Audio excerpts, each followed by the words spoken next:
Salut à tous, c'est Gemma, bienvenue sur la 2CGM. On s'intéresse aujourd'hui à la sauce pistache, un grand classique de la cuisine ivoirienne.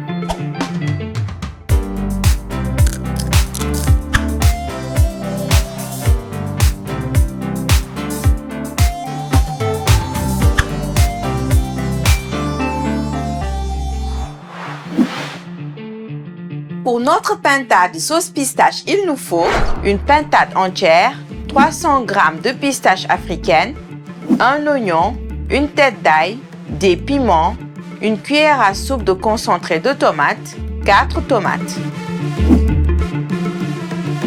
Tout est détaillé dans la description, juste en dessous de la vidéo. N'oubliez pas de vous abonner en cliquant sur ce bouton et envoyez-nous un max de likes pour nous soutenir. Il existe de la pâte de pistache déjà faite, mais on ne change pas nos habitudes en 2023. On va faire la nôtre maison. Si vous optez pour la première solution, vous pouvez passer au chapitre suivant, sauf si vous êtes curieux bien évidemment. Voici les fameuses pistaches. On les appelle aussi égoussis. Ce sont les graines décortiquées de certaines espèces de cucurbitacées présentes en Afrique. Les miennes viennent directement de la Côte d'Ivoire. Si vous êtes en Europe, vous pouvez les remplacer par des graines de courge.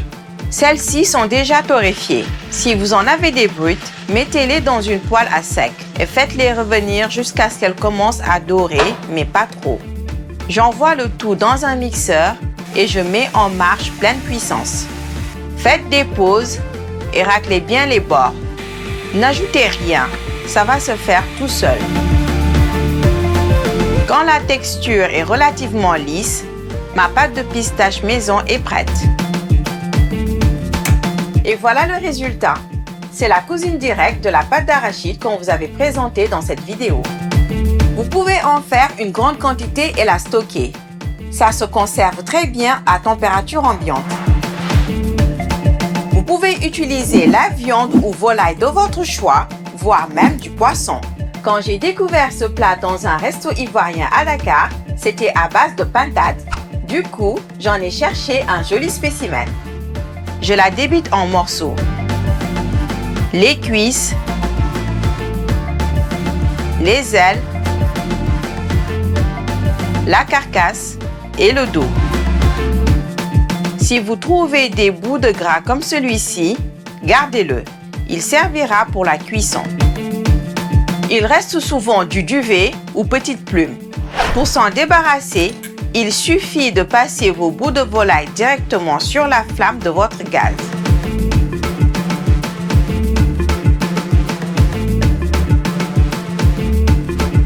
Quand j'ai fini, je rince bien chaque morceau sous l'eau.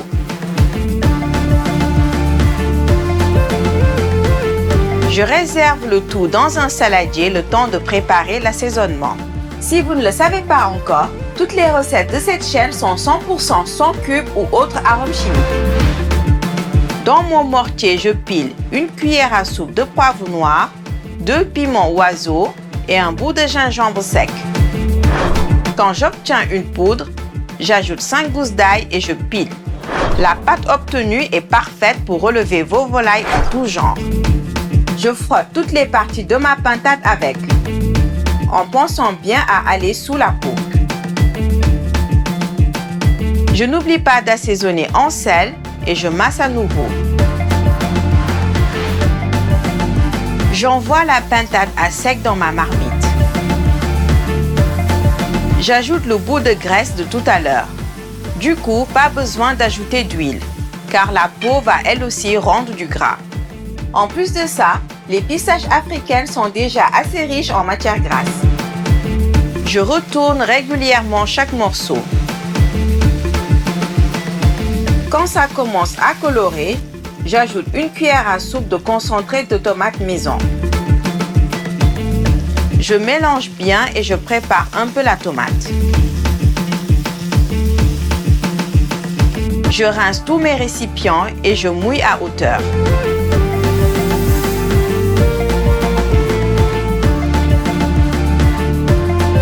Je rectifie en sel et j'attends que ça commence à bouillir. J'envoie un gros oignon entier et 4 tomates entières. Vous allez comprendre dans un moment pourquoi je ne les découpe pas. J'ajoute 5 piments végétariens pour le goût sans le piquant et un piment entier pour les vrais. Je termine avec 2 gousses d'ail.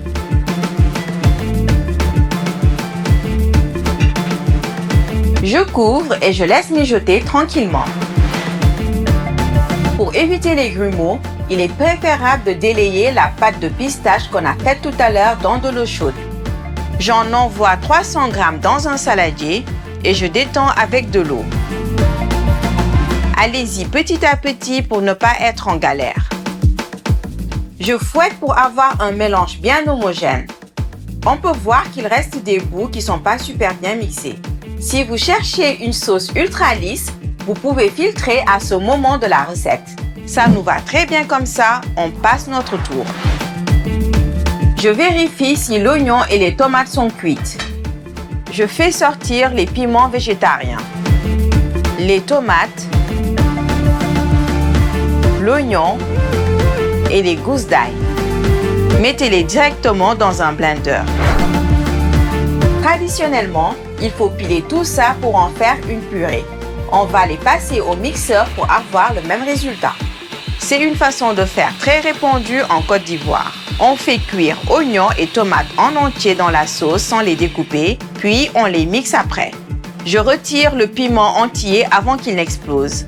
Puis j'ajoute cette mixture à ma sauce. Je rince mon blender avec un fond de verre d'eau. J'en profite pour ajouter la pâte de pistache délayée.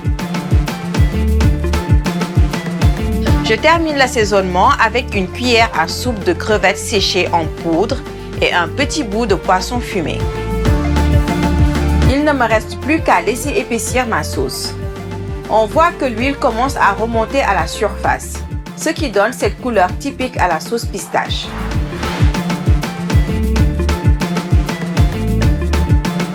Ma sauce est prête. Je l'accompagne avec un foutou banane qu'on a vu la semaine dernière.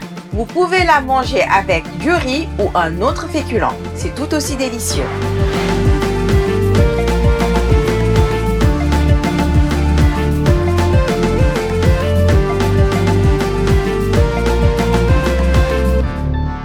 À la semaine prochaine sur la 2CGM.